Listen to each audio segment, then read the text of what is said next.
नमस्कार, सी न्यूज भारत में आप सभी का स्वागत है। इस वक्त मैं आपके साथ रिचा सिंह।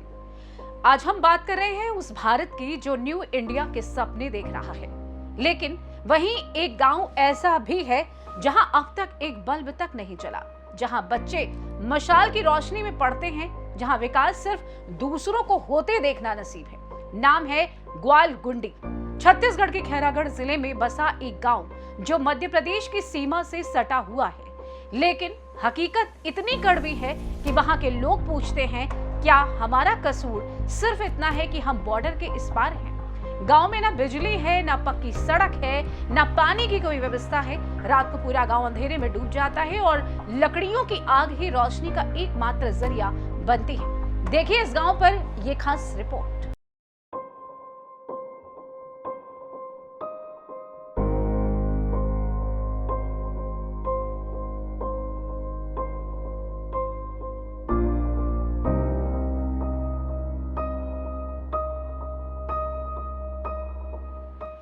छत्तीसगढ़ के खैरागढ़ जिले के घने जंगलों के बीच बसा गांव ग्वालगुंडी आज भी विकास की रोशनी से अछूता है। जी हां, आपको बता दें कि ये गांव मध्य प्रदेश की सीमा से सटा हुआ है और छत्तीसगढ़ राज्य का आखिरी गांव माना जाता है। लेकिन यहाँ के हालात देखकर लगता है कि मानो ये गांव आजादी के बाद से ही देश की नजरों से ओझल हो गया हो। गाँव में न बिजली है, न पक्की सड़क और न पानी की व्यवस्था। रात होते ही पूरा गाँव अंधेरे में डूब जाता है। लकड़ियां और मसाले ही एकमात्र रोशनी का जरिया है। पानी के लिए ग्रामीण तालाबों और नदियों की तलाश में भटकते हैं। जरूरत की चीजें लाने के लिए उन्हें 15 किलोमीटर पैदल चलना पड़ता है। बरसात के मौसम में तो हालात और भी बदतर हो जाते हैं। रास्तों की जगह कीचड़, नाले और बहती नदियां ले लेती हैं। इन रास्तों को पार करना जान जोखिम में डालने जैसा है। सबसे चौंकाने वाली बात तो यह है कि ग्वालगुंडी में सिर्फ 4-5 फीट की दूरी पर वहां से मध्य प्रदेश का गांव हर्रा टोला बसा है। वहां बिजली के खंभे चमकते हैं, पाइपलाइन से घर घर पानी पहुंचता है और सड़कें भले अधूरी हो लेकिन राज्य की आखिरी सीमा तक पुल बन चुके हैं। हर्रा टोला के लोग हर सरकारी योजना का लाभ उठा रहे हैं, जबकि ग्वालगुंडी के लोग अब भी इंतजार में हैं। गांव के लोग कहते हैं, हमने कभी बिजली की रोशनी अपने घर में नहीं देखी। बच्चों को पढ़ना हो तो मशाल जलानी पड़ती है, इलाज के लिए मीलों चलना पड़ता है। वही कुछ महिलाएं कहती हैं, हमारे सामने ही हर्रा टोला वाले सारी सुविधाएं ले रहे हैं और हम बस देखते रह जाते हैं। में फिट कर द बोर, रोड तो अब बनने वाला है। बिजली लानो यहाँ हम आगे बार बार के रथन आदिवासी बैगान हमन यहाँ फिट करो रोड में बोर। ग्वालगुंडी में 2 ठन बोर हो गए। नियामन दे ग्वालगुंडी के मन छेक रोक करते हमन ला पटेल हर कोपरो के सरपंच अभी नाव नहीं जानो। और तबियत खराब होते तो कैसे करते हो? तबियत खराब होते तो हमन रेंगत जाथन सालेवारा जाथन। एम्बुलेंस निया में ग्वालगुंडी डिलवारी बर ग्वालगुंडी जाथन तो लेखथे मितानिन दीदी मन 2 जन मितानिन हो, फिर का भाई समर बर कहीं फायदा नहीं है। सबसे हो जाओ। कितना वर्ष हो गए तुम यहाँ रहा? 100 साल ले ज्यादा हो गए। 100 साल ले ज्यादा हो गए। पढ़ाई लिखाई ग्वालगुंडी जाथन हमन। अभी तक कोई विधायक तुम्हारे गाँव आए नहीं आवे। जब अभी चंदू लाहौर दहन आवे नहीं आवे। एक दिन नहीं आई से यहाँ देखेला। बिना बिजली कैसे रहते हो यहाँ पे? आगी बार के रथन हमन, आगी बार थन, लाइट नहीं है। सबके समस्या हवे। क्या नाम है आप लोग? जेठिया बाई, सरनेम मराई। पानी की भी बहुत समस्या हवे। आउ सूर्य प्रकाश दे सब लाइट तो वो सावन भादो में नहीं जलत है। आगी जला के रहती हन। ग्वालगुंडी के टोला इलामा टोला कथे बहुत परेशानी। एक ठन बोरिंग दई से ओला बोर फिट करवा दई से कथन तो बोर फिट भी नहीं करवाए। और बहुत परेशानी, नाला में पानी सुखा जाते बरसात में। एको ठन स्कूल नहीं है, आंगनवाड़ी ऐसे छोटे लइकन बर कथन लइका मन कहाँ चल दी होत का दूर। यदि नाला में बरसात में पानी रहती है तो बहुत परेशानी होती। 100 साल से ऊपर हो गई से गाँव ला आमा टोला के ग्वालगुंडी के टोला बनाते हैं। तबियत खराब हुई तो सारे वारा जाते हैं। रेंगत ऐसने गाड़ी मिल गए, परेशानी में तो गाड़ी में चल देबे और नहीं मिली तो ऐसे जाबे। बैगा जनजाति के हाँ। लिए लगातार सरकार बहुत सारी हाँ। योजनाएं चला रही है। हमारे यहाँ पर सरकार भी नहीं आए ना कहीं नहीं आई है। हाँ, हमार टोला गांव सब बर पिछड़ी से ही है। रोड बर स्कूल बर पनच मन ला बोलबे और सरपंच मन ला नहीं आए ना ओत के लइका बर वहाँ कहाँ आई ऐसे कभी। क्या नाम है क्या नाम आपके? है? सौनी बाई। गांव की हालत देखकर लगता है कि मानो वक्त यहीं थम गया है। बच्चे कभी टीवी तक नहीं देख पाए और बुजुर्गों ने कभी अस्पताल का बिस्तर नहीं देखा। जब इस मामले में जिला प्रशासन से सवाल किया गया तो एडीएम प्रेम कुमार पटेल ने कहा कि ग्वालगुंडी पहाड़ी क्षेत्र में है। पहले यहाँ नक्सली गतिविधियां होती थी, लेकिन अब ये इलाका नक्सल मुक्त हो चुका है। हमारी कोशिश है कि आने वाले समय में यहाँ सड़क, बिजली और पर्यटन की सुविधा विकसित की जाए। सर, खैरागढ़ जिले के आखिरी छोर में मध्य प्रदेश सीमा पर गांव है ग्वालगुंडी, वहाँ पर अभी तक मूलभूत सुविधाएं नहीं पहुँच पाई हैं। क्या कारण है, कब तक सुविधाएं पहुँच जाएंगी? जी, ये ग्वालगुंडी है वो हमारा जो बहुत ही आखिरी का गांव जो है और बॉर्डर से लगा हुआ है एमपी से, और वो क्षेत्र है जो मैकाल पर्वत जो पहाड़ी क्षेत्र है उसमें पड़ता है, और वो पंचायत कोपरो उसका। तो मैं कहना चाहूँगा कि लगभग ये 2017-18 तक ये जो क्षेत्र है जो पहाड़ी मैकाल पर्वत श्रेणी का, वो पहले नक्सल क्षेत्र के रूप में था और काफ़ी उसमें गतिविधियाँ होती थी और कुछ हमारे जवान और नागरिक भी शहीद हुए थे। बाद में लोगों ने शासन की योजना का जैसे ज्ञान हुआ तो उन्होंने सरेंडर किया और शासन की तरफ उन्होंने मुड़ा है, और आज के समय हमारा ज़िला है वो नक्सल मुक्त ज़िला हो चुका है।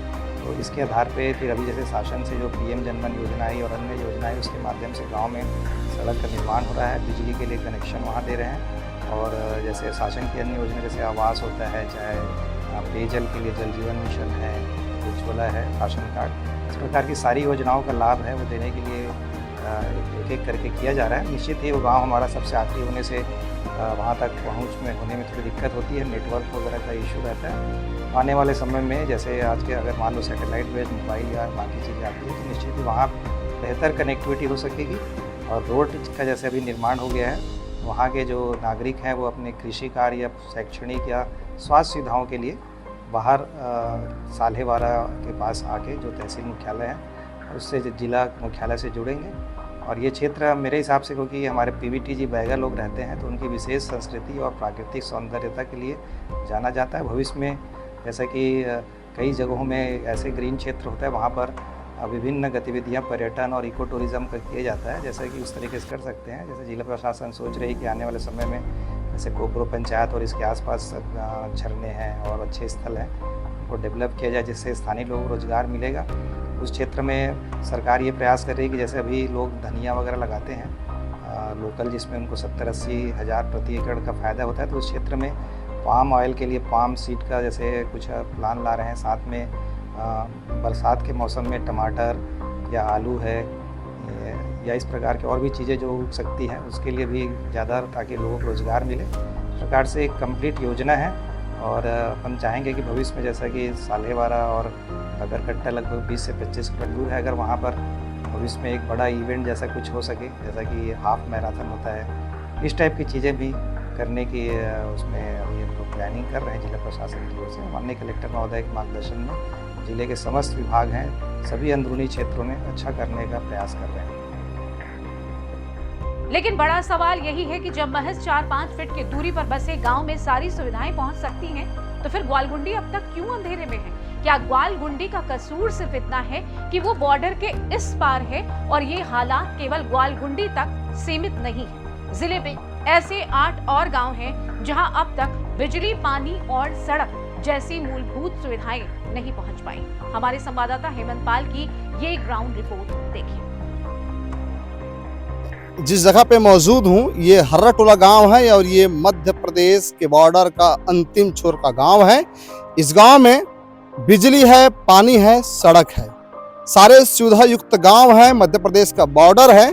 लेकिन मेरे चंद कदमों के इस पार ये छत्तीसगढ़ है, ये छत्तीसगढ़ है, और छत्तीसगढ़ के अंतिम छोर में बसे ये भैंसमुंडी गांव है। और इस भैंसमुंडी गांव में ना बिजली है, ना पानी है, ना सड़क है। आपको बता दें इस गांव में ना बिजली है, ना पानी है, ना सड़क है। मेरे पैरों के चंद कदम पर मध्य प्रदेश और इस मध्य प्रदेश में सर्व सुविधा युक्त गांव है। और मेरे जस्ट चंद कदम में छत्तीसगढ़, और छत्तीसगढ़ के इस भैंसमुंडी गांव में न पानी है न बिजली है, सड़क है। इसके बाद भी इस गांव के लोग कैसे अपना जीवन यापन करते हैं, आइए इन्हीं से जाने। हमारे बीच मौजूद हैं जी, क्या नाम है आपका? नाम चेती भाई कौन से गाँव है? रामटोला। का तकलीफ है अपन? पानी की तकलीफ है, सड़क की तकलीफ है, अभी सबकी बिजली। सब्जी भोग आप कहाँ से आते हैं? रामपुर से कितना दूर है रामपुर? 10-15 किलोमीटर है। 15 किलोमीटर। हाँ तो पैदल करते हो आना जाना? हाँ, पैदल अगर तबियत खराब हो तो कैसे करते हो? सड़क ठीक से नहीं है। कैसे करबो? इनका तकलीफ देखिए साहब, आप कार में चलते हैं, एसी के रूम में रहते हैं, सर्व सुविधा युक्त जिंदगी आप जी रहे हैं, लेकिन इन बैगा आदिवासियों का जिंदगी देखिए। पैदल 15 किलोमीटर बाजार से सब्जी लेके आ रहे हैं, ना पक्का सड़क है, पैदल ही इन लोग आना जाना करते हैं। हमारे साथ एक मौजूद है जी, क्या नाम है आपका? शुक्लाल है। आपके चंद कदमों में मध्य प्रदेश का गांव लगा हुआ है। हाँ, सब चीज है इस गांव में, लेकिन आपके गांव में कुछ भी नहीं है। कुछ भी नहीं है। हाँ, ऐसा महसूस करते हो? क्या कहना चाहोगे? का कर साहब, गरीबी स्थिति से चल रहे हैं। हाँ, अब सरकार के तो रास्ता देखा था, देही लाही ऐसी कही कि फिर पहुँचात नहीं है। कब पहुँचाही थी, पहुँचाही कहा था। हाँ, अब पहुँचाए भाई, हम मतलब पानी के, रोड के, लाइट के अतिरिक्त समस्या बहुत ज़्यादा है। हाँ, सरकार बनती है, सरकार बिगड़ती है, सरकार आती है, सरकार जाती है, कई प्रकार के सरकार दावे भी करती है, लेकिन इन दावों का कोई औचित्य नहीं रह जाता। केवल दावे जो है दावे रह जाते हैं, और इनको इनका जमीनी जो सुविधा इनको मिलना चाहिए वो आखिर क्यों नहीं मिल पा रहा है। मेरे पीछे कुछ और महिला मौजूद है जी। अभी बुजुर्ग हो आप, मैं देख रहा था पैदल आप सब्जी लेके आ रही थी, कहाँ से आ रही थी? क्या रामपुर से सैनी तकलीफपुर है रामपुर, यहाँ से 15 किलोमीटर हो ही। सरकार से क्या मांग करना चाहते हो? सरकार से हम नाला बंधातीस, पक्की रोड बनातीस, लइका मन के सीधा करतीस, लइका मन दूसर गांव में आए जाए, एक बार सीधा नहीं होते और चिल्लाते घला, लइका मन आतीन जातीन, लइका मन ला कौन ले झील हतका दूरिया ले, तो लइका मन नहीं जा सके, हतका दूले रेंग के आए नहीं सके, जा नहीं सके, कहीं के सीधा नहीं है, लइका मन के आने ले जे के सीधा नहीं है, तो लइका मन के ओखर महाजूद कौन रही आने ले जे के। आप देख सकते हैं, नम आंखें हैं, चेहरा बयां कर रही है कि इनके सामने वाले गांव में सारे सुविधा मौजूद हैं, लेकिन इस गांव में कुछ भी नहीं है। अब देखना होगा क्या इस खबर के बाद भी प्रशासन जागेगा, यूं ही कुंभकर्ण निद्रा में सोई रहेगी, ये हमको देखना होगा। सी न्यूज भारत के लिए हेमंत पाल, खैरागढ़।